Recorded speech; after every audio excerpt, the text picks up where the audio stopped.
कब उठते कि कंप्लेंट करो। अगर इस तरह की कोई फेवर आपसे डिमांड की जा रही है तभी वो शिकायत उसमें दर्ज होगी। इसमें एक और चीज़ है कि अगर आपने शिकायत दर्ज कर दी अपनी किसी पर्सनल टसल की वजह से और बाद में वैसा नहीं मिलता तो इसमें कार्रवाई दोनों की भी बनती है।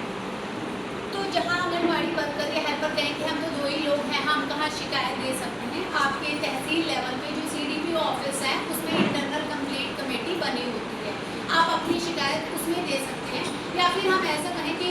आशा वर्कर या कोई भी ऐसी ऑर्गेनाइजेशन के लोग जहाँ पे 10 हैं ही नहीं और उनके ऊपर के तहसील लेवल पे भी 10 लोग नहीं हैं कि वहाँ कमेटी बन सके, तो उसके लिए एक जिला स्तर पे लोकल कंप्लेंट कमेटी बनती है जिसको डिस्ट्रिक्ट लेवल पे जो हेड हैं डिप्टी कमिश्नर कर सकते हैं। वैसे सभी महिलाएं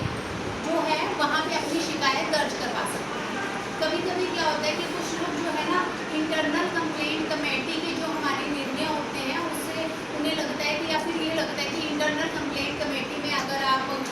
कर रहे हैं तो शायद उस पुरुष को फेवर करने वाले लोग ज़्यादा होंगे, इसलिए मैं शिकायत नहीं, तो वो लोग भी LCC में अपनी कंप्लेंट दे सकते हैं। इसके लिए एक ऑनलाइन एक पोर्टल भी है, आप जो है जिसमें आप सभी के पोषण वगैरह ये सब पोर्टल है ना WCD के, उसी में भी शी बॉक्स का एक पोर्टल है। जो महिला को ये लगे कि शायद मेरी शिकायत कोई लेगा ही नहीं या लेते भी नहीं है बहुत बार, वो शी पोर्टल पर जो है अपनी शिकायत दर्ज करवा सकते हैं। इंटरनल कंप्लेंट कमेटी कहूँ या फिर लोकल कंप्लेंट कमेटी, उसमें सदस्य किस तरह के रहेंगे, जो उसका हेड होगा दोनों ही कमेटीज़ का वो एक महिला होगी और वो सीनियर लेवल की होगी। ऐसा नहीं है ना, कभी कभी कुछ ऑफिसेज में क्या करते हैं कि महिला है ही नहीं और इंटरनल कंप्लेंट कमेटी बनानी ज़रूरी है और वहाँ पे महिला जो है एक प्यून है। अब प्यून को आपने चेयरमैन बना दिया और चेयरमैन जेंट्स हैं उस डिपार्टमेंट में और उसके खिलाफ कोई क्लर्क या कोई और असिस्टेंट कंप्लेंट देती है, तो क्या आप प्यून चेयरमैन के खिलाफ जो है आपका हेड ऑफ द ऑर्गेनाइजेशन है उसके खिलाफ कोई निर्णय ले पाएगी? नहीं ले पाएगी ना।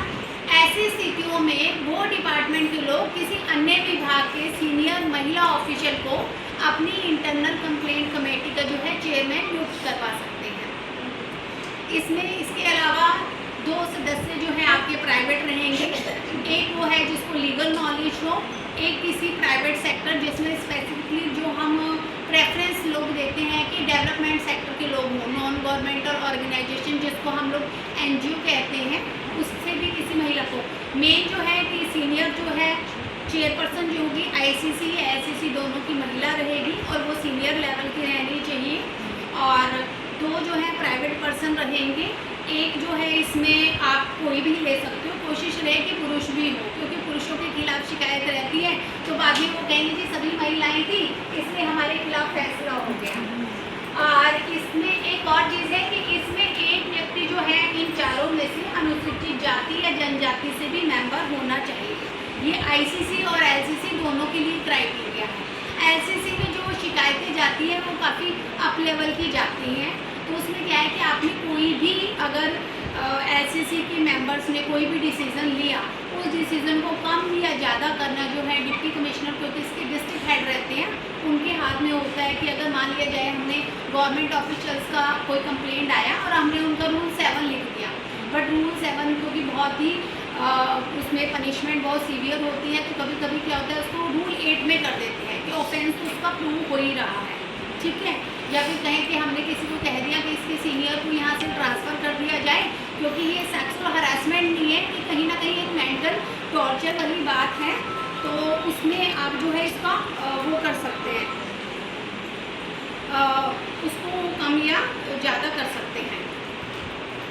तो ये चीज़ें हैं इंटरनल कंप्लेंट कमेटी की और लोकल कंप्लेंट कमेटी की, और इनका जो कंपैरिजन ये है कि इनको कैसे उनमें कौन कौन मेंबर होंगे, ये चीज़ें हैं। कौन कौन महिलाएं इसमें कवर हो सकती है, सिर्फ वही नहीं